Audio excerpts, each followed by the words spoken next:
¿Qué tal? Muy buenas tardes, muy buenas noches, Mar Pérez. Muchas gracias por acompañarnos en esta oportunidad. Mar Pérez es abogada especialista en derechos humanos, estudió en la maestría en Derecho, Convención en Derecho Constitucional y Derechos Humanos en San Marcos. Además, es responsable de la Unidad de Protección a Personas Defensoras de la Coordinadora Nacional de Derechos Humanos. ¿Qué tal, Mar Pérez? ¿Cómo están? Buenas noches. Muchas gracias por la invitación.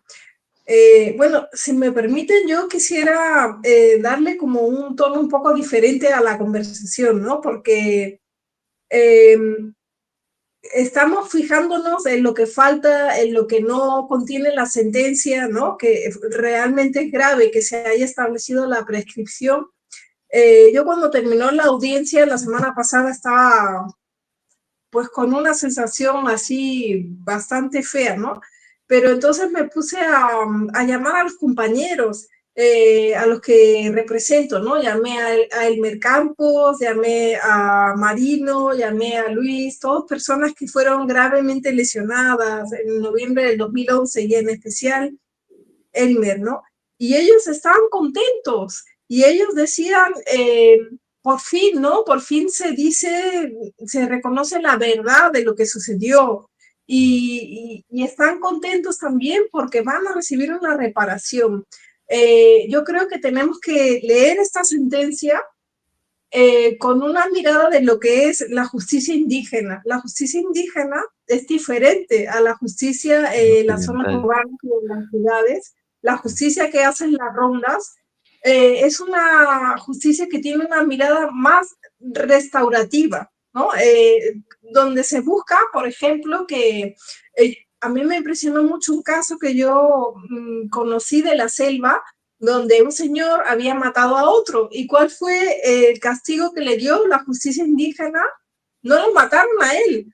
O sea, la decisión fue que él tenía que apoyar económicamente a los hijos de la persona que había muerto hasta que acabaran sus estudios, ¿no? Entonces, hay que leer esta sentencia, o sea, estamos en un momento muy difícil en el país, estamos en una situación de retroceso de la democracia, de desprecio a la ciudadanía, ¿no? Entonces hay que valorar las victorias que tenemos, aunque sean parciales, ¿no? Y yo creo que sí es una victoria que se haya establecido que el Ministerio del Interior eh, abusó de las facultades que le otorga la Constitución, si es una victoria que se haya declarado que estos policías obraran mal, y si es una victoria que nuestros compañeros van a tener ahora más opciones de recuperar sus proyectos de vida a través de una reparación justa. Y el tema de la sanción es realmente lamentable, eh, porque además no estamos ante un delito común. O sea, lo que ocurrió en Conga en noviembre del 2011 fueron graves violaciones de derechos humanos. Y las graves violaciones de derechos humanos no prescriben. Así pasen 20 o 30 años, no prescriben, porque es un asunto de interés no solamente para las víctimas, sino para toda la sociedad peruana. Nosotros en este caso estamos pidiendo no solamente una reparación económica, sino medidas de satisfacción y garantías de no repetición. Medidas de satisfacción significa que haya un acto público de desagravio, que se le pida perdón a las víctimas, que se le pida perdón a los ronderos, porque a ellos los afectaron en su integridad física, pero esta violencia extrema del Estado era un mensaje que buscaba amedrentar a la población para que ya dejaran de movilizarse, ¿no? Y bueno, y la violencia no se terminó ahí en noviembre del 2011. Recordemos que en el mes de junio del 2012 hubo una masacre en Selendín, asesinaron a 4 conciudadanos nuestros, entre ellos un menor de edad, y al día siguiente a otra persona en Bambamarca, ¿no? Entonces, si en ese momento o la justicia hubiera hecho su trabajo oportunamente, estableciendo garantías de no repetición, entre ellas lo que estamos pidiendo es una reforma de la policía, diferentes acciones para que ya la gente no se juegue la vida, ¿no? Y la integridad cuando salen a ejercer su derecho a la protesta, pues quizás no hubiera pasado lo que ha pasado en diciembre del 2022 en Ayacucho, ¿no? Esa es la relevancia de este caso.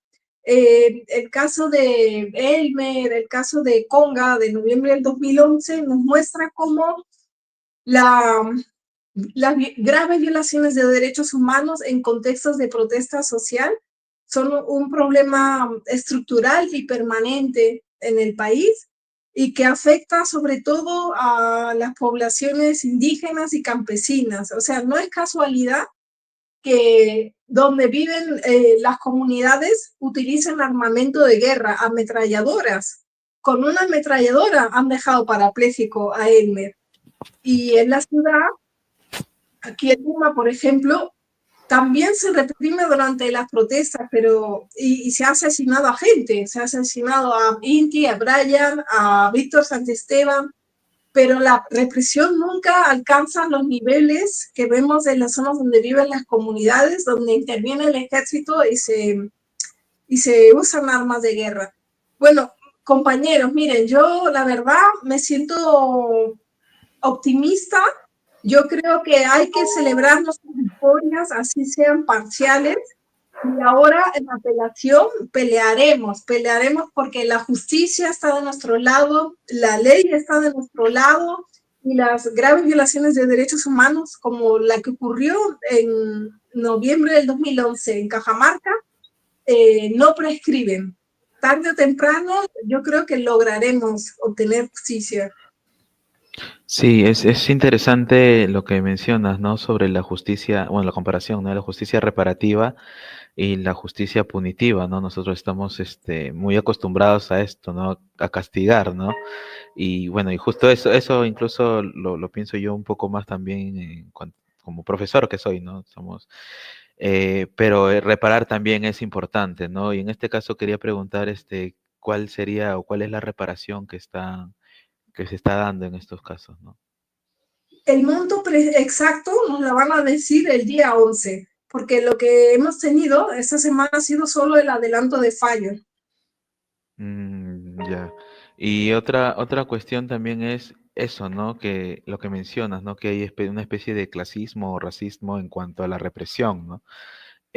Siempre que hay marchas, si es en Lima, a las personas que vienen del sur o personas que vienen de otros lugares, se les reprime fuerte, y si es en Lima, relativamente no tan fuerte como allá, ¿no? En las provincias.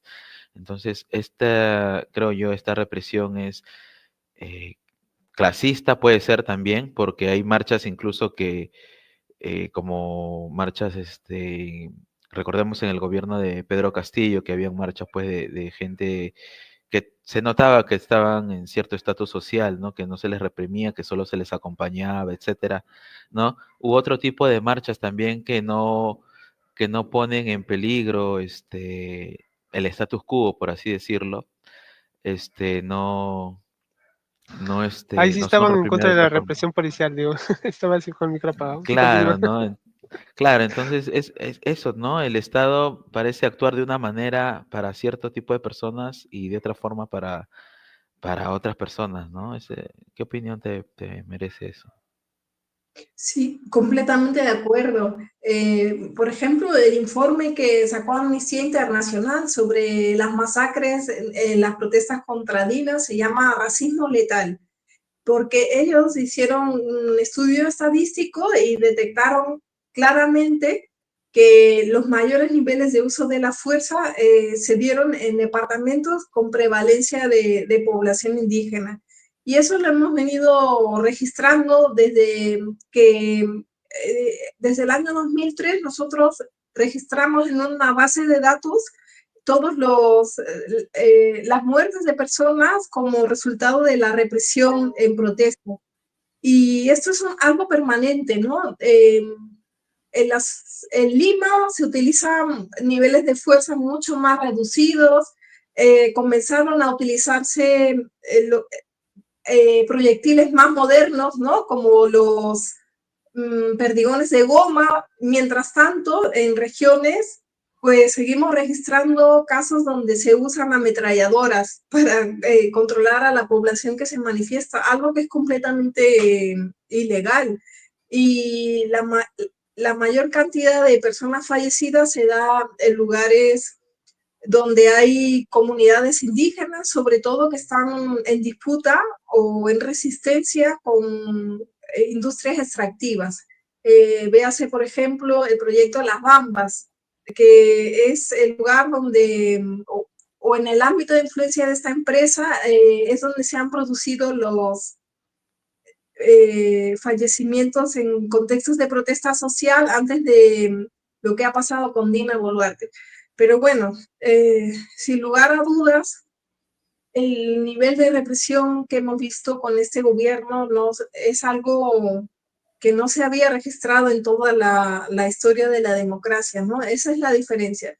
El patrón de racismo ha sido permanente, ¿no? En la historia de la democracia, pero el tema es la gran cantidad de víctimas en tan corto tiempo. Eso es lo nuevo, es la lamentable novedad que nos ha traído este gobierno.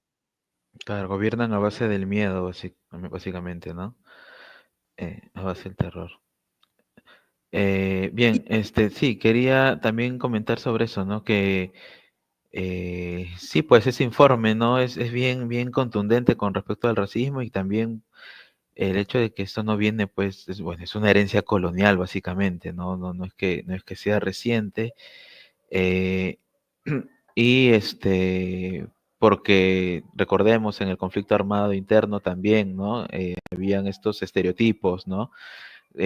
Alguien que proviene del Ande, que por ahí estudia del sur del Perú, peor todavía, si estudiaba en San Marcos, en una universidad nacional, igual, ¿no? Entonces, eso, ¿no? Y otro factor, otra característica también de nuestras sociedades, lo que mencionabas, esto cultural, ¿no? Este choque cultural que todavía sigue existiendo entre eh, los grandes poderes económicos que de repente si quieren seguir con un modelo extractivista y las comunidades que quieren un modelo más que todo agrario, ¿no? Porque eso es lo milenario. En ese sentido, ¿crees que hay un posible diálogo entre estas dos tendencias? Claro, pero el diálogo tiene que basarse en el respeto a la persona que tienes sentada adelante o a la cultura con la que estás dialogando, ¿no?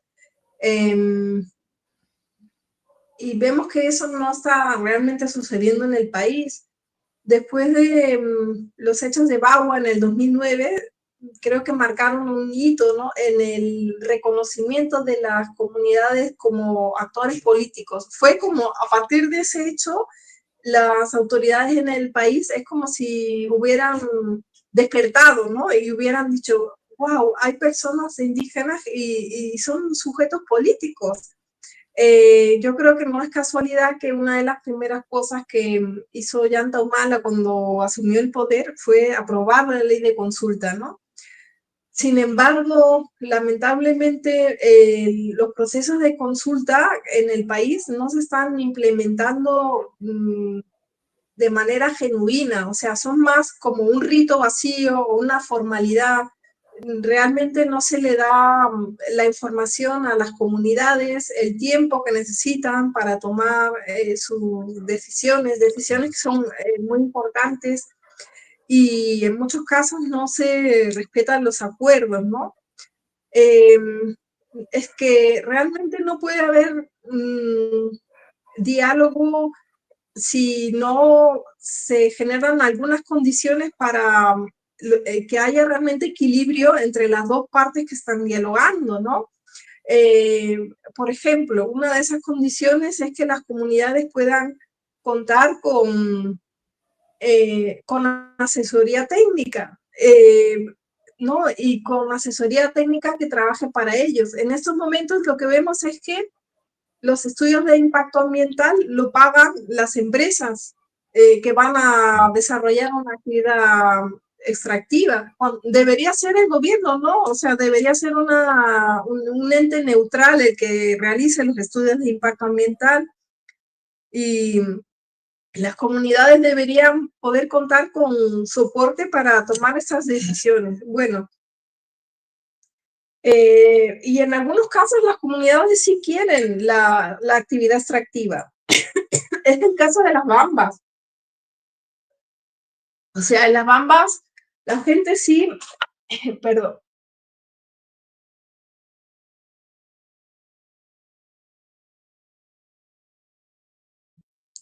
La gente sí aceptó la minería de las bambas.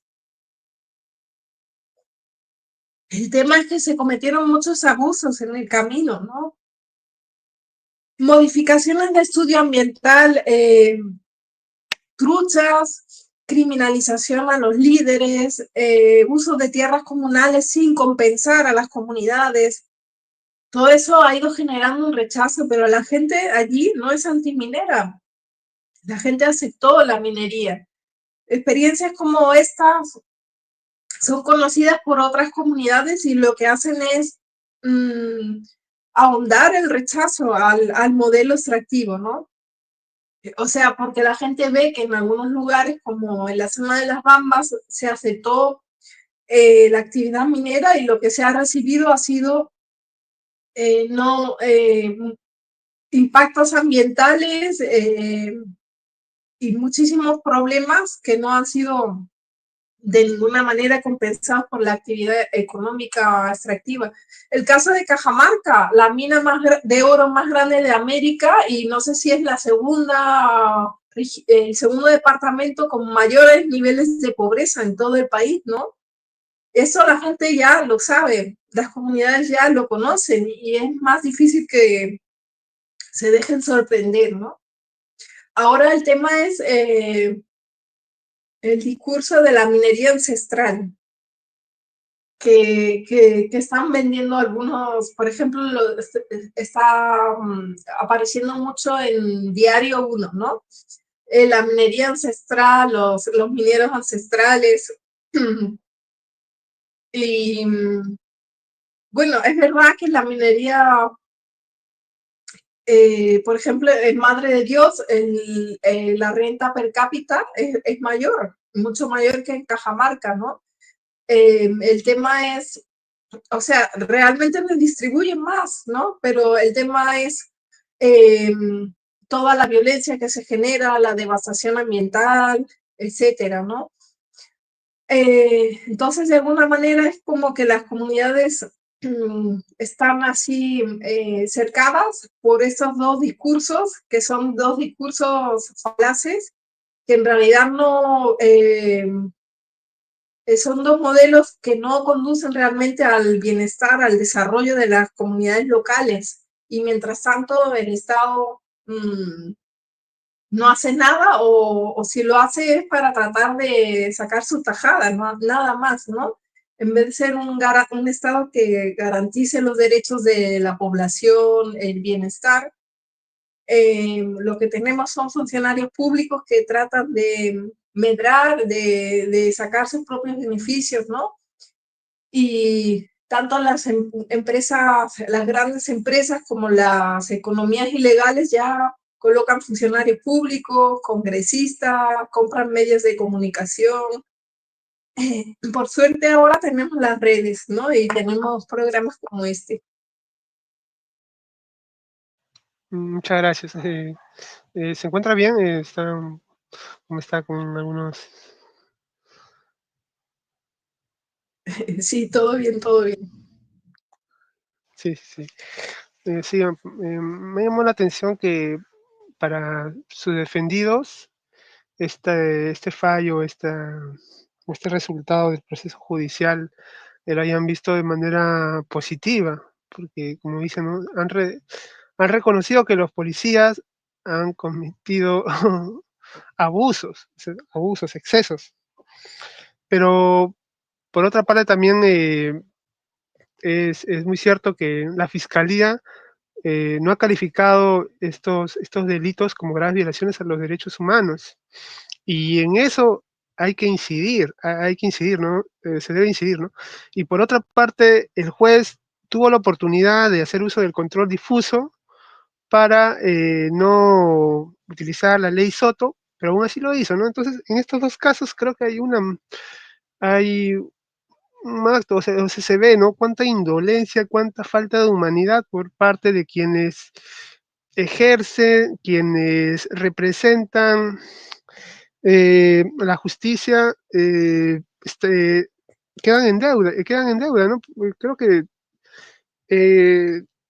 se necesita, ¿no? Ahondar en tanto por parte de la Fiscalía y del Poder Judicial en estos aspectos, ¿no? De los derechos fundamentales, ¿no? De los derechos, el derecho a la vida, ¿no? O sea, sin vida no se puede sostener ningún otro derecho.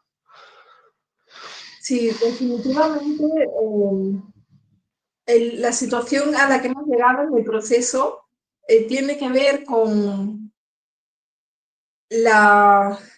deficiencias en la acusación fiscal, sobre todo, ¿no? Y si, por ejemplo, desde el año 2020, cuando fueron las protestas contra Merino, el subsistema fiscal de derechos humanos ha comenzado a haber casos de protesta social. Y eso ha permitido tener un cambio radical en la manera en la que los casos se manejan, ¿no? Sin embargo, en este caso, el proceso lo ha tenido que asumir una fiscalía común. Y la misma fiscal ha expresado en diferentes momentos sus limitaciones, ¿no? Pero yo, en realidad, creo que esto debe ser visto como una falla del sistema de justicia. O sea, más que ponerle el foco a las personas, yo creo que es una falla del sistema de justicia. O sea, los casos de graves violaciones de derechos humanos no deberían ser vistos por fiscalías comunes, deberían ser vistos por fiscalías especializadas, tanto los casos de Lima como los casos de regiones. Lamentablemente aquí vemos nuevamente el problema de la desigualdad, la discriminación estructural que existe en el país, ¿no? Recién en el año 2020, porque hubo una protesta muy importante y con fallecidos en Lima, es que la fiscalía reacciona y dice, wow, pero esto también es una situación de violaciones de derechos humanos, y recién ahí es que empiezan a asumir casos de protestas. Nosotros hicimos gestiones y costó, pero para que asuman el caso de dos ciudadanos que fallecieron durante el paro agrario en el 2020, ¿no? Y ese caso también lo vio la Fiscalía de Derechos Humanos y se logró una condena. Pero mientras tanto, en todo el país hay alrededor de 150 víctimas mortales, o sea, personas que han sido asesinadas en protestas, pero sus casos los han visto fiscalías comunes y todos, sin excepción, han sido archivados porque no han sido investigados adecuadamente, porque los fiscales comunes tienen una lógica de ver esos casos como si fuera un accidente de tránsito o un robo a mano armada, cuando es algo muy diferente, porque lo que tenemos al frente es una estructura jerárquica, es la Policía Nacional del Perú o el Ejército, ¿no? Entonces, si bien no se puede en muchos casos identificar a la persona que apretó el gatillo, sí se puede determinar quiénes han sido los mandos que han estado a cargo, ¿no? En el caso de Elmer, porque nosotros hemos estado atrás muchos años y se logró que la fiscalía asuma esta postura, ¿no? Pero en el resto del país, por ejemplo, en Las Bambas, los casos se han archivado porque las fiscalías no han hecho bien su trabajo, ¿no? Y esto no es solo responsabilidad individual del fiscal, ¿no? Es una responsabilidad del sistema de justicia que no está dando una respuesta adecuada a estos casos. ¿Cómo debería ser la respuesta? Pues a través de fiscales que tienen un entrenamiento en derechos humanos, que van a investigar a los mandos policiales y militares, que van a determinar que estos son graves violaciones de derechos humanos y que por lo tanto no prescriben, ¿no? Y que utilizan otras técnicas, otras figuras legales que no son las del proceso común. En el caso del juez, yo la verdad considero que este es un juez honesto y es un juez que ha querido hacer bien su trabajo. Pero lo que pasa es que este caso no debió ir a un juzgado unipersonal. Este caso debió ir a una sala para que 3 magistrados compartieran el peso de una decisión, ¿no? Y no debió ir a una sala común, debió ir a una sala especializada, como están yendo, por ejemplo, ahora el caso del 14N, que se va a una sala especializada en derechos humanos. O sea, nuevamente, ¿no? O sea, no es, claro, ahora podemos señalar con un dedo acusador a ese juez, a esa fiscal que no han hecho bien su trabajo. Y ciertamente los fallos o la actuación de ambos tiene muchas debilidades, ¿no? Pero es una debilidad del sistema, ¿no? O sea, el sistema debió dar una respuesta adecuada a este caso, colocando como operadores de justicia a personas con entrenamiento en derechos humanos y no personas que ven casos comunes y que han hecho lo que han podido, dentro de sus conocimientos del derecho. Por ejemplo, o sea, es muy difícil que un juez unipersonal, ¿no? Que ve como que casos sencillos, que no tienen una pena grave, pueda, pueda por aplicar control difuso para mandar a los policías al penal. O sea, es mucho lo que se juega un juez unipersonal que toma una decisión de ese calibre, ¿no? Por eso yo tengo esperanzas de que en la apelación, donde ya es una sala la que va a ver el caso, ¿no? Y son 3 magistrados los que van a compartir el peso de la decisión, se pueda tomar una decisión más valiente, porque en realidad se necesita valentía para dejar de aplicar una ley y mandar a unas personas y además funcionarios públicos a la cárcel, ¿no? No es algo sencillo, ¿no? O sea, yo creo que este caso de Elmer y otros semejantes, lo que nos tienen que servir es como sociedad civil para demandar cambios en el sistema de administración de justicia, ¿no? Eso es lo que yo creo que sacamos, una lección clara que sacamos de este caso, ¿no? La lección es que el uso abusivo de la fuerza en una protesta es una gran violación de derechos humanos, sea en Lima o sea en la última punta del cerro del país, ¿no? Y el sistema de justicia tiene que responder a las violaciones de derechos humanos aplicando los estándares internacionales. No se pueden abordar estos casos como delitos comunes. Sí, usted mantiene la empatía. Justamente lo que mencionaba que los fiscales, que estos casos, tanto jueces como fiscales, deben tratarlos especializados en derechos humanos, pero ahora ha habido críticas, ¿no? Con respecto al tratamiento que se le ha dado a las víctimas de las protestas de las masacres de Puno y de Ayacucho, que no están siendo tratados por fiscales especializados, que las víctimas tienen que trasladarse hasta Lima para pedir justicia. Entonces, esas cosas se están repitiendo una vez más y pueden conllevar a archivamientos, a prescripciones. ¿Qué se puede hacer al respecto? Mira, sí es verdad lo que dices, el sistema de derechos humanos no está exento de problemas. Realmente ha sido muy manoseado, ¿no? Desde el paso por ahí de Patricia Benavides fue lamentable, todo lo que hizo, todo el tiempo que se perdió mientras ella fue el fiscal de la nación. Después hay toda una situación que genera muchos problemas, que es la de cambio de fiscales. Tenemos una dificultad y es que los fiscales de derechos humanos son elegidos por la Junta Nacional de Justicia. Ya sabemos todos los problemas que hay en la Junta Nacional de Justicia.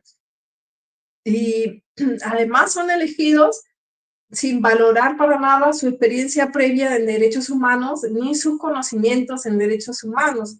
Entonces, ¿qué sucede? Que estos fiscales concursan porque las plazas se abren a concurso público, pasan por un proceso de selección que no es el adecuado y son nombrados por la Junta Nacional de Justicia y llegan a hacerse cargo de los despachos de derechos humanos y ya la fiscalía no puede hacer nada, o sea, solamente puede darle sus plazas a las personas que han ganado esas plazas, ¿no?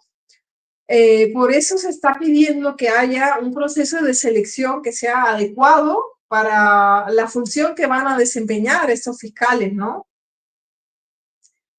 Y también es completamente inadecuado que se le exija a las víctimas trasladarse a Lima. Lo correcto es que se cumpla con el principio de inmediación, es decir, que todas las investigaciones se lleven a cabo en el lugar de los hechos. Y hemos recibido información, por ejemplo, de nuestros colegas de Ayacucho, de cómo esta situación ha generado ya pérdida de pruebas.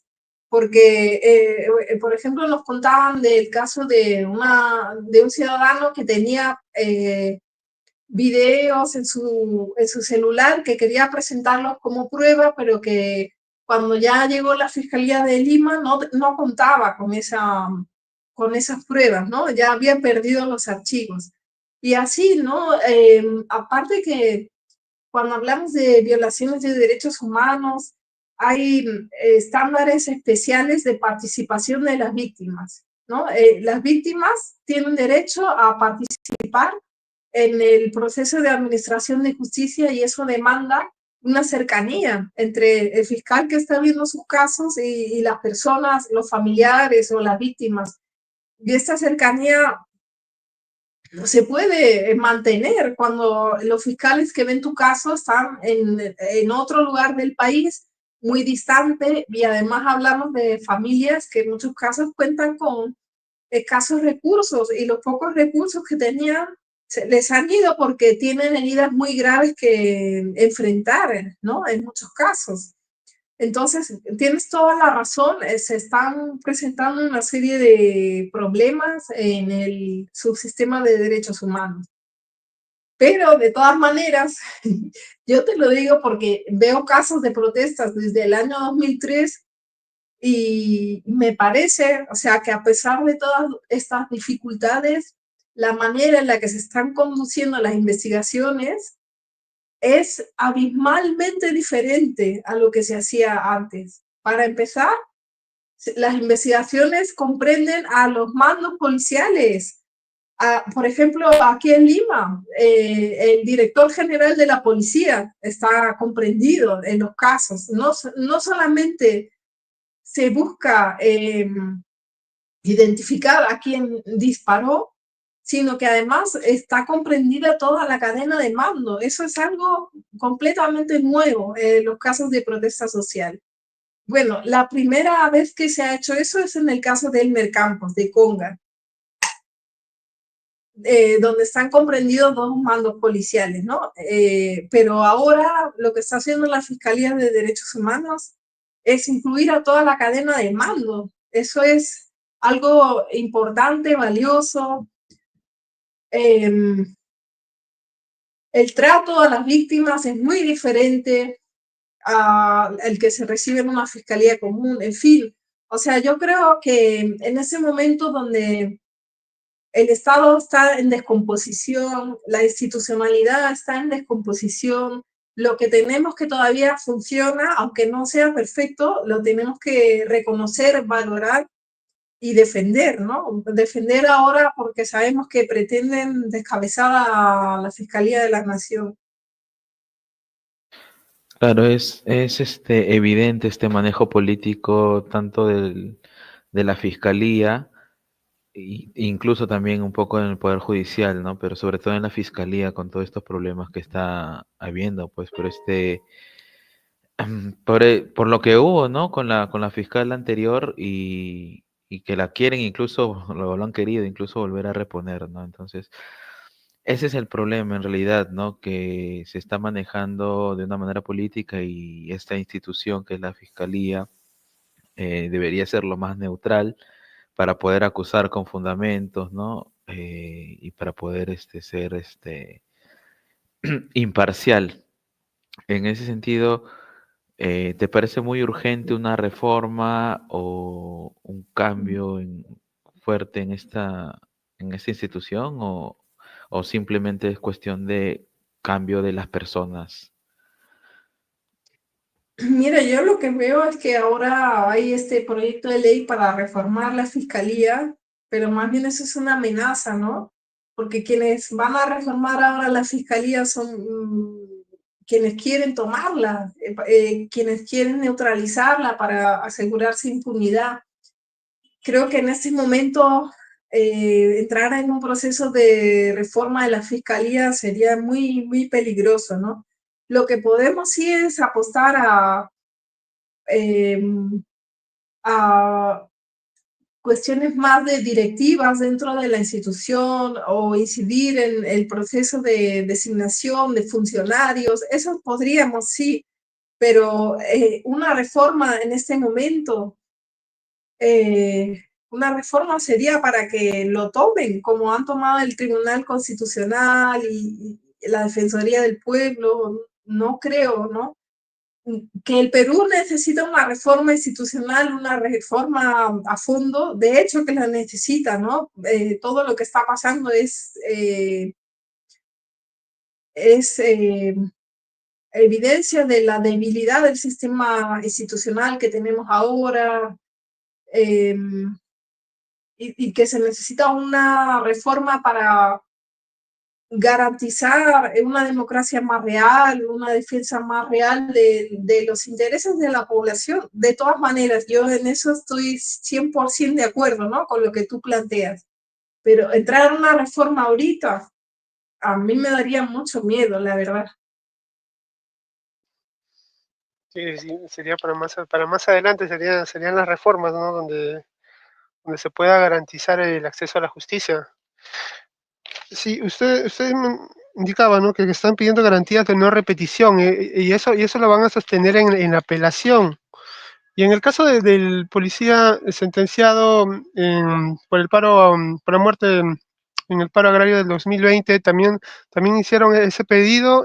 ¿Cuáles fueron, en ese sentido, qué es lo que se puede resaltar de la condena a este policía homicida?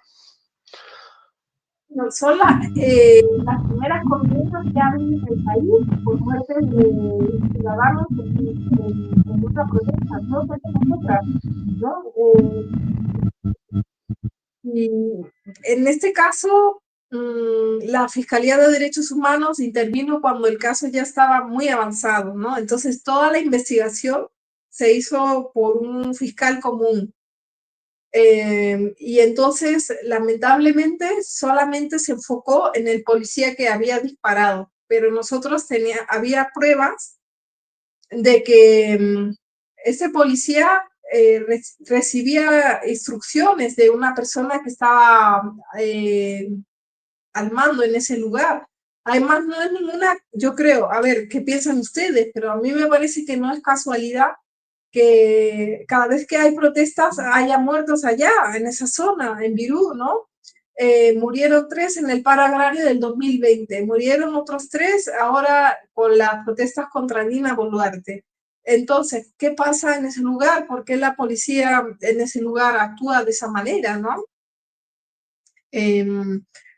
Unos compañeros que hacen periodismo de investigación descubrieron que había una estrecha colaboración entre la policía y Camposol. Es decir, que Camposol estaba brindando toda la logística a los policías que iban allá a reprimir a los trabajadores de la agroindustria, ¿no? Entonces vemos que hay de alguna forma el mismo patrón que se produce en los enclaves mineros, ¿no? Donde la policía está trabajando, recibiendo un sueldo de las empresas mineras, estos convenios para la prestación de servicios complementarios, extraordinarios, ¿no? Y entonces, es el mismo patrón. Bueno, en esta sentencia solamente se logró condenar al policía, justamente es el que estamos viendo en la foto, y fue muy importante en el proceso la labor de la prensa, porque esa fotografía que están pasando fue clave para lograr la condena. Pero también fue importante que en ese momento se tomó la decisión de enviar a un grupo de policías de Lima para que llevaran a cabo toda la investigación. Y ellos fueron los que detectaron que la bala que estaba alojada en el cuerpo de Reinaldo Reyes, uno de los dos fallecidos, era una bala que luego se pudo homologar con la pistola entregada por este policía, ¿no? Giovanni Bueno Alma. ¿Qué pasa? En la mayoría de los casos, los que investigan la violencia policial son los policías de la zona, son sus propios colegas. Entonces, evidentemente, esas investigaciones pues, se hacen de muy mala manera y tratando de garantizar la impunidad de sus compañeros, ¿no? Yo creo que una buena práctica que debería replicarse en otros casos, que las investigaciones deben ser llevadas a cabo por otras unidades policiales, no por las que están involucradas en los actos de represión. Es más, ahora en los casos de las protestas, el Ministerio Público está realizando las investigaciones con sus propios peritos, con sus propios forenses y no ya con forenses de la policía, ¿no? Eso sería lo ideal. Lo que pasa es que no hay suficientes forenses dentro del Ministerio Público, ¿no? Y en algunos casos, pues, no cuentan con especialistas en esos temas, ¿no? Y siempre yo lo he visto, por ejemplo, en reconstrucciones como mucha rivalidad, mucha desconfianza mutua entre los peritos de la policía y los peritos del Ministerio Público. Pero bueno, se logró esta primera condena y creo que esa condena nos deja lecciones importantes, ¿no? La necesidad de una investigación independiente, el papel tan importante de la prensa, que no es casualidad que siempre haya muchos actos de violencia por parte de la policía contra los periodistas en las protestas. Y bueno, en tercer lugar, el rol tan importante de la Fiscalía de Derechos Humanos que intervino en este caso.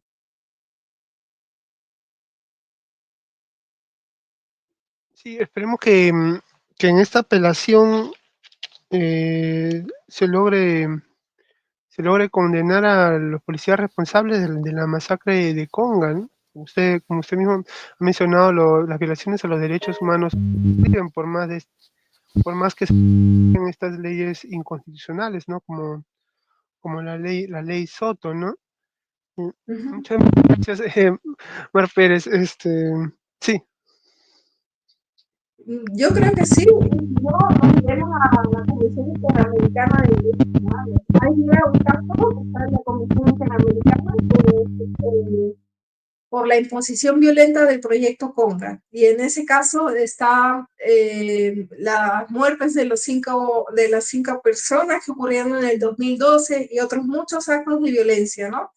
Entonces, si en la apelación no nos dan la razón, sencillamente este caso se sumará a todos los que ya tiene la Comisión Interamericana, aunque es algo que no le gusta mucho al Estado, ¿no? Por eso últimamente están tratando de ponernos más dificultades para acudir al sistema interamericano. Han sacado la ley, la ley APSI, ¿no? Que nos prohíbe a las ONGs litigar contra el Estado. Es absurdo, ¿no? Bueno, nos prohíbe usar dinero de la cooperación internacional para litigar contra el Estado. Entonces lo podemos hacer, lo seguiremos haciendo, solamente que no gastaremos dinero en eso. A ver de dónde nos... ¿No? Entonces, de todas maneras, si no nos dan razón en la apelación, el caso se va al sistema interamericano. Nosotros ya hemos quedado con Elmer y con todos los demás compañeros en que no vamos a tirar la toalla. Sí, qué bueno que lo mencionas, se me estaba yendo. Sí, esta ley APSI también llama ley antijusticia, ¿no? Que, que impide que las víctimas de violaciones de derechos humanos ejerzan su derecho al acceso a la justicia, pero por otra parte también este gobierno, este régimen está brindando soporte legal a los policías, a los militares que están siendo procesados por estas violaciones de derechos humanos y también a los ministros, ¿no? O sea, se ve un desequilibrio total, ¿no? O sea, se les niega a las personas, a las víctimas que accedan a la justicia y se protege, se respalda a los victimarios, ¿no? Y eso es totalmente inhumano, ¿no? En algún momento se va a tener que lograr, ¿no? Esta justicia, ¿no? No esperemos, no esperemos que pasen décadas, 30, 40 años, ¿no? Como sucedió en el conflicto de la violencia política, ¿no? Entre 1980 y el 2000, ¿no? Sería muy terrible que las víctimas de estas masacres de Puno y Ayacucho tengan que esperar tanto tiempo.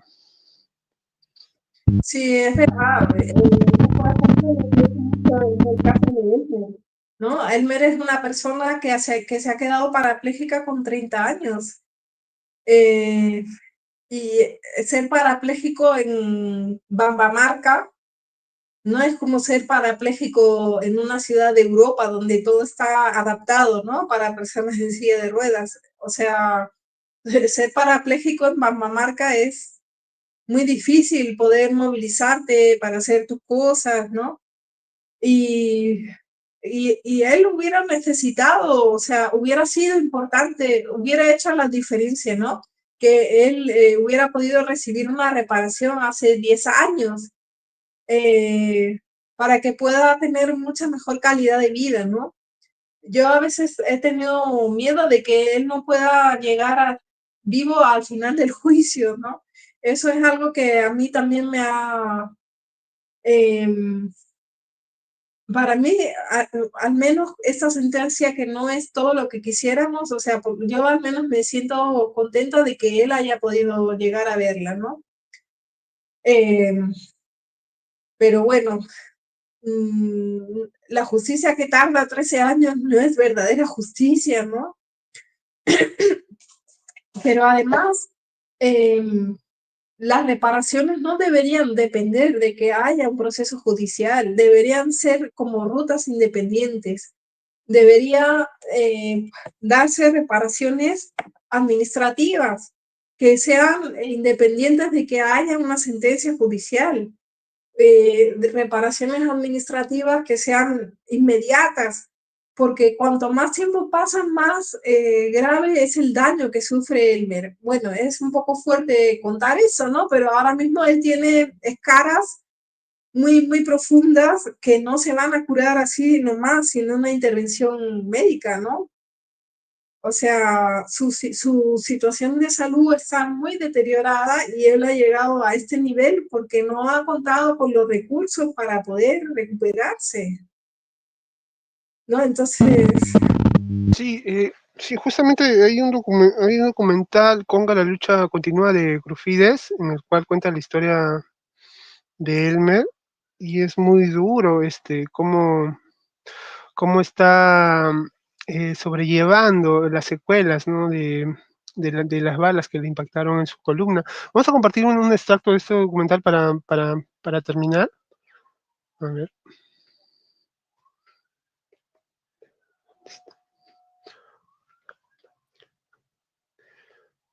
si Cajamarca es el departamento más pobre, ¿en dónde está entonces el desarrollo ¿En dónde está? A manos de quién está ese dinero del PAN? Se reparten nada más los políticos, la gente que tiene poder, los grandes. La minera de Nacocha quería pasar en las lagunas, pues nuestras lagunas que damos agua a nuestros ganados, que lo utilizamos para nuestros sembríos, lo quería pasar a reservorios de cemento. Había una reunión en la laguna del Perol, en horario del 10 de la mañana. Nos reunimos todas las comunidades aledañas en el mes de noviembre del 2011. Entonces acordamos de que para la provincia de Bambamarca cuidara la laguna Mamacocha, y la provincia de Selendín cuidara la laguna del Perol, porque éramos como en un paro pacífico.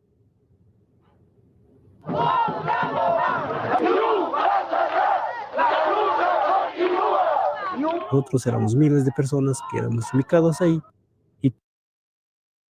Se ha probado que ellos no usaron arma, ellos no dispararon contra nadie.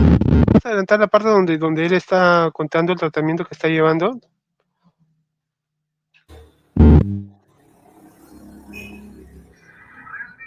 Me sacaron el vaso, el riñón, demasiado grave. Tomo 14 a 16 pastillas diarias solo para consumir el dolor. Gabapentina, carbamazepina, tramadol, cada 8 horas. Y tomo en dosis bien altas. Ya como que las enfermedades por motivo de medicamentos, antibióticos, se me están agravando cada día más y más. Estoy con un gastritis, estoy con úlceras por acá en mi pierna, úlcera 4 grados de presión, pero no me quieren operar por motivo de que están bajo de defensas. Esta vida no lo quiero desear ni a nadie. Yo nada más lo que vivo es de mi cama a la cocina, cocina a la cama. Lugar de llevar un pan a veces a mis hijos, es que lo estoy quitando porque consumo bastante medicamento. Y aún tengo el apoyo de mis suegros, de mis hermanos y de muchos amigos más para poder subsistir. Si no, ya yo no estuviera vivo.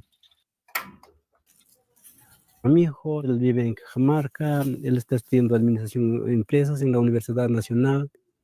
Él está en primer ciclo, de recién que ha postulado. Vivo tan solo con mi hijita. Ella cocina, ella me da de comer, ella me ve, ella me atiende como madre. Ha ingresado a la Universidad Nacional de Cajamarca también. En este ciclo lo toca ir, pero ha postergado lo va a postergar su semestre por motivo de que como no puedo quedarme solo.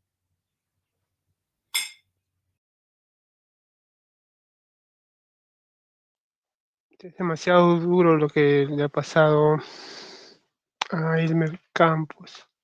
Desde aquí le agradecemos a usted que ha ejercido la defensa legal de Elmer y de las demás víctimas de esta masacre.